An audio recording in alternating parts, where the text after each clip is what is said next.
Hello बच्चों, कैसे हैं आप लोग। क्लास 6 हिंदी किसलय अध्याय चौथा हमारा हॉकी का जादूगर मेजर ध्यानचंद। ठीक है, तो इस चैप्टर के हम लोग सारे अभ्यास के प्रश्नों को हल करेंगे। देखिए, ये जो अध्याय है हॉकी का जादूगर, इनके लेखक कौन हैं। इनके लेखक हैं मेजर ध्यानचंद, यानी यही इनके लेखक हैं, इनकी जीवनी है। तो इन्होंने हॉकी खेल में काफ़ी प्रसिद्धि प्राप्त की, सर्वोच्चता प्राप्त की, इसीलिए इन्हें हॉकी का जादूगर कहा जाता है। ठीक है, तो इन्होंने अपनी जीवनी बताई है, पूरा ब्यौरा। तो ये आपको पढ़ लेने हैं। तो चलिए इसके क्वेश्चंस को हम लोग हल करते हैं। देखिए, अभ्यास के प्रश्नों में पहला प्रश्न है, ध्यानचंद किस खेल से संबंध रखते हैं। काफ़ी आसान है। तो हम क्या लिखेंगे, तो हम लिखेंगे मेजर ध्यानचंद जो है हॉकी खेल से संबंध रखते हैं। ध्यानचंद हॉकी खेल से संबंध रखते हैं, इसका आंसर हो गया हमारा। दूसरा है, दूसरी टीम के खिलाड़ी ने ध्यानचंद को हॉकी स्टिक मारी, इसका बदला उन्होंने किस प्रकार लिया। ध्यानचंद ने किस प्रकार बदला लिया।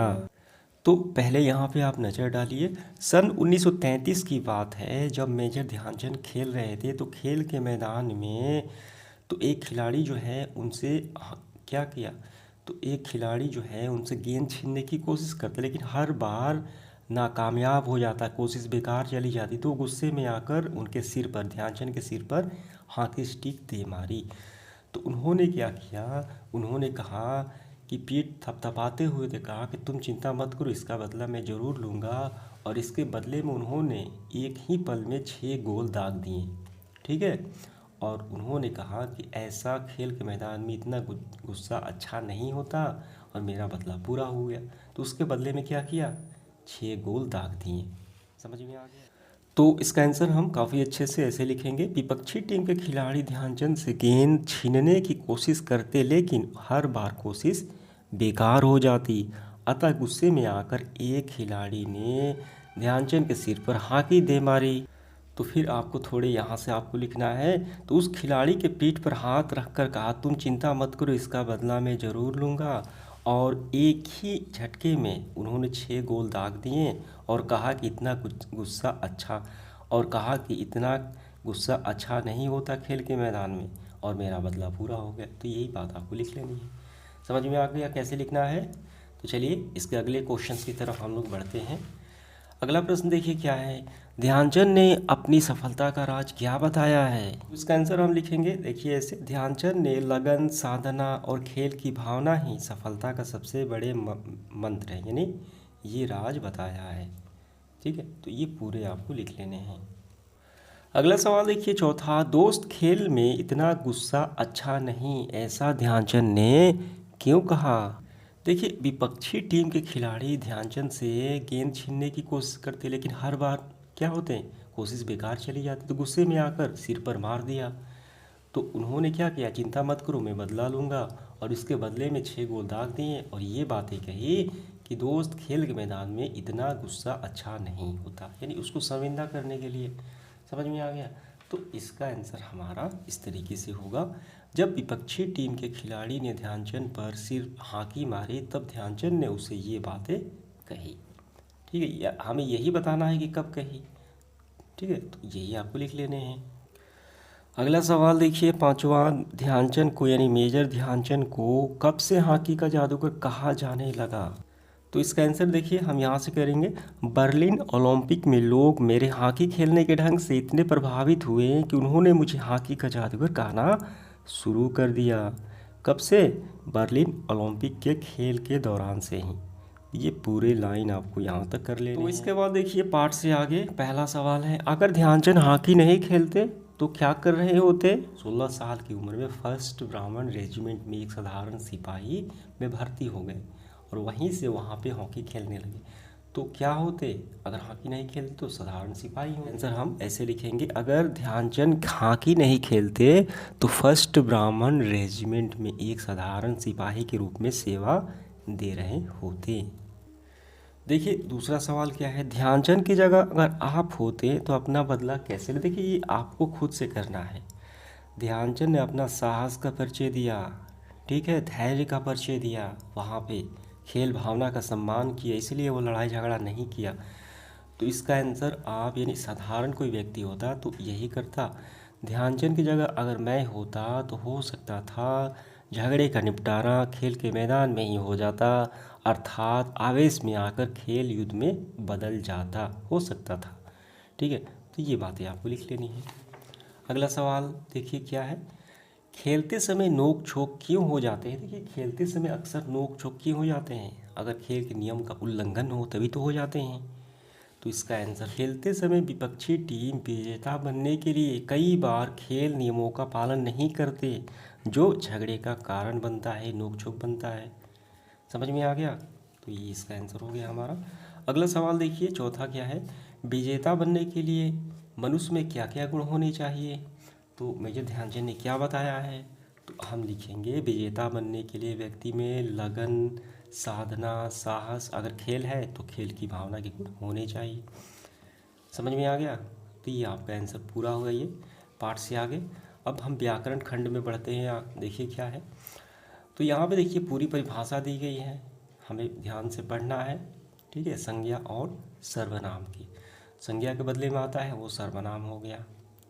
ठीक है, देखिए यहाँ पे, तुम चिंता मत करो मैं अपना बदला जरूर लूँगा। तो ऊपर मैं, ये सब क्या सारे क्या है, ये संज्ञा के बद जगह पे आएंगे, ये सर्वनाम है। ठीक है, और यहाँ पे सर्वनाम के भेद है, और यहाँ पे हमें प्रश्न बताना है कि कौन खा रहा है, ये कौन जो है कौन सा सर्वनाम है, सर्वनाम का कौन सा भेद के अंतर्गत आता है वो बताना है। तो यहाँ पे नज़र डालिए, देखिए यहाँ पे मैं, तुम, वह, यहाँ पे ये भी नहीं है। देखिए यहाँ पे प्रश्नवाचक सर्वनाम का उदाहरण है कौन। देखिए तो हम यहाँ पे क्या भरेंगे, तो हम यहाँ पे भरेंगे प्रश्नवाचक सर्वनाम। ये आपका पूरा हुआ। मैं अपने काम पर लौट आया। ठीक है, मैं अपने काम पर लौट आया, तो ये कौन सा है, पुरुषवाचक सर्वनाम में मैं आता है, तो हम यहाँ पे भरेंगे पुरुषवाचक। ठीक है, सर्वनाम। अगला, यही मेरा घर है। देखिए किसी वस्तु व्यक्ति को जब सूचित किया जाता है, तो देखिए जिन शब्दों का प्रयोग किसी व्यक्ति या वस्तु को संकेत किया जाता है कि यही मेरा घर है, वही वह राम है। ठीक है, तो वो होता है निश्चयवाचक सर्वनाम। तो हमें क्या भरना है, हमें भरना है निश्चयवाचक। अगला है देखिए, जैसी करनी वैसी भरनी। तो कहाँ है, देखिए यहाँ पे, तो ये रहा संबंधवाचक सर्वनाम, जिन शब्दों से किसी व्यक्ति, वस्तु या घटना का संबंध जोड़ा जाए। संबंधवाचक सर्वनाम कहाँ है, जो, जैसे, जैसे। ठीक है, जैसा तैसा, तो जैसी हो गया। ठीक है, तो ये कौन सा होगा, ये होगा हमारा संबंधवाचक। मैं स्वयं चला जाऊंगा, स्वयं देखिए यहाँ पे है, कौन सा है, निजवाचक, हमें भरना है निजवाचक। कुछ तो किया करो, कुछ तो किया करो, कौन सा है, देखिए ऊपर में कहाँ है, कुछ।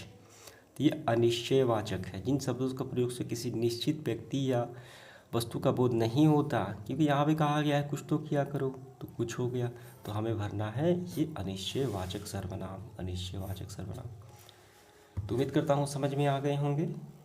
इसके बाद देखिए आगे बढ़ते हुए हमें वाक्य बनाना है, शब्द दिए गए धक्का मुक्की, तो हम बनाएंगे बस में चढ़ने के लिए धक्का मुक्की होने लगी, ये बन गया। दूसरा है नोक झोंक, आपस में नोक झोंक होना आम बात है, आपस में नोक झोंक होते ही रहते हैं, आम बात है।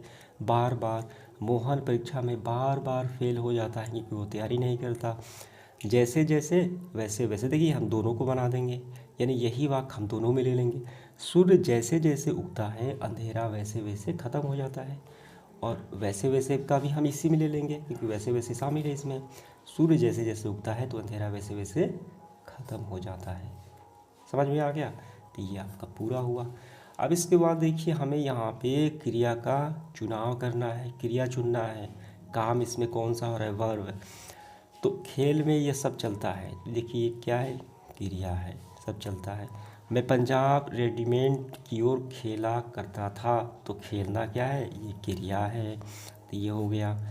बाद में हम झांसी आकर बस गए, तो झांसी आना, आना क्या है, ये क्रिया है। ठीक है, आना जाना। वो बार बार मुझे हॉकी खेलने के लिए कह रहे, तो खेलना भी क्रिया है। बर्लिन ओलंपिक में हमें स्वर्ण पदक मिला, मिल देना लेना, ठीक है, मिला, वो क्या है, ये क्रिया है।